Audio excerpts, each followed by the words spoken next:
The victim. This person has mastered the art of framing every situation so that they are always the one who suffered.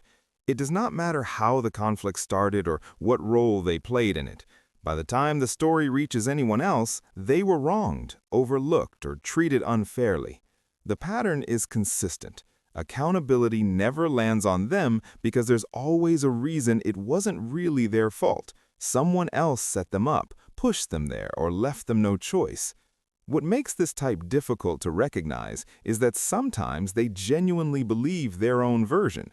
The distortion is not always deliberate, but the effect is the same either way. People around them carry responsibility, while they remain untouched by it. And because the role of victim is never questioned out loud, it tends to hold indefinitely. The agreeable one. Around certain people, this person is warm, easygoing, and completely aligned with whatever is being said. Around others, they are an entirely different personality. They do not actually hold many firm opinions of their own. What they hold instead is a strong read of what the person in front of them wants to hear. This is not shyness or flexibility. It is a sustained performance of agreement that builds trust without ever revealing what they actually think. The problem usually surfaces when two groups they have been agreeable with end up in the same room, and the things they have said to each do not match. At that point, the version of them that each group trusted turns out to be slightly different people. The name dropper. This person's conversations are structured around proximity to important people. They mention names the way others use evidence, as proof of status and access. The detail level is always just enough to seem credible. A brief meeting becomes a relationship, a passing introduction becomes a close connection. What is actually being communicated underneath all of it is a claim about their own importance, expressed indirectly through whose orbit they have been near. The irony is that people who genuinely know well-known or influential figures rarely feel the need to announce it in every conversation. The name-dropping fills a gap that actual standing would make unnecessary. The selective listener. This person hears what confirms what they already believe and filters out the rest without appearing to.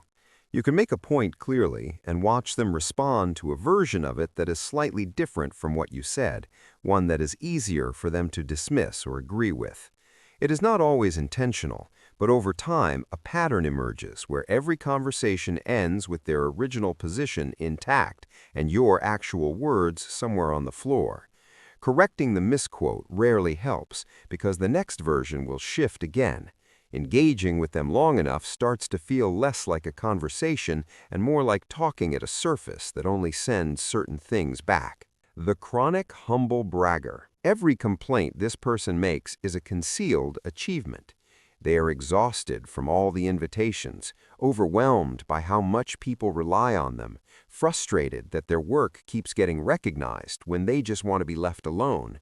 The structure is always the same, a surface layer of self-deprecation or inconvenience wrapped around something they want you to notice and admire. Genuine humility does not require an audience. This type does. Strip away the complaint, and what remains is a statement about their own value, waiting to be acknowledged. The loyalty tester. This person creates situations that are really evaluations without telling you they are being evaluated. They share something to see if it stays private. They ask for a favor to see how quickly you respond. They create small moments of inconvenience and watch how you handle them. None of this is announced. If you pass, nothing is said. If you fail, you find out later, usually when trust has already been quietly withdrawn. The relationship is real to you in a way it is never quite fully real to them because they are always partly watching. What feels like closeness to you is, to them, an ongoing assessment with no declared finish line. The chameleon. This person's personality adjusts significantly depending on who they are around. Their humor, their values, even their opinions shift to match the dominant energy of whatever group they are in. At a surface level, this can look like social intelligence, but the people who have seen them in multiple different settings sometimes get the uncomfortable feeling they have never actually met the real version. There may not be a fixed one. The adaptation has become so practiced that the default self underneath it has worn thin. Over enough time, even they may struggle to locate where the performance ends and the person begins. The crisis generator. Nothing in this person's life stays calm for very long. There's always something urgent, something collapsing, something that needs immediate attention from the people around them.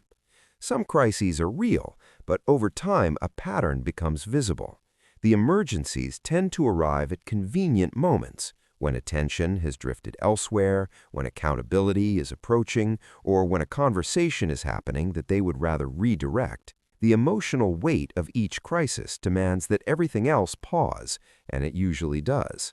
Those closest to them learn to brace quietly whenever things have been going smoothly for too long.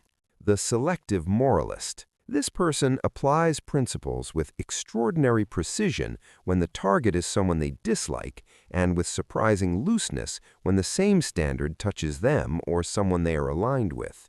They will cite fairness, honesty, or decency as absolute requirements in one direction and treat the same values as negotiable in another. The inconsistency is usually invisible to them. They experience themselves as principled. The pattern only becomes clear when you map where the principle reliably lands and where it reliably does not. The standard, it turns out, was never really about the principle. It was about the outcome they wanted from it. The retroactive expert. After something has already happened and the outcome is known, this person speaks about it with the confidence of someone who saw it coming all along. They reconstruct their memory of events to include a clarity that was not actually present at the time. If challenged, the story adjusts slightly but never collapses. This is not always dishonesty in the deliberate sense. Memory is genuinely susceptible to this kind of revision. But the person who never admits uncertainty in hindsight is almost certainly revising more than they realize. And because no one can fully disprove a memory, the confidence tends to go unchallenged. The generous accountant. This person gives, but they keep track. Every favor, every gesture, every time they went out of their way is stored. It may never be mentioned openly, but the ledger exists. When they feel the balance has tipped against them, it surfaces, sometimes as a comment about how much they do for people, sometimes as a withdrawal of effort, sometimes as a direct reminder of what they have done. Genuine generosity does not carry a running total. The moment giving becomes a form of debt creation, it is changed into something else. The recipient of the generosity rarely knows they have been borrowing until the invoice arrives. The permanent potential. This person is always on the edge of something significant. The project is almost ready. The plan is nearly in place. Things are about to shift. People who care about them wait for the turn that keeps not arriving. There is usually real intelligence or talent present, which is part of what makes the pattern so convincing for so long. But the gap between what they describe and what materializes stays consistent year after year. The potential functions as a substitute for the thing itself, and it is renewable in a way that actual outcomes are not. It also protects them from the one thing that acting would risk, which is the possibility of trying fully and still falling short. The social mirror. This person reflects your own views and personality back at you with enough accuracy that early conversations feel unusually comfortable. They seem to understand you quickly,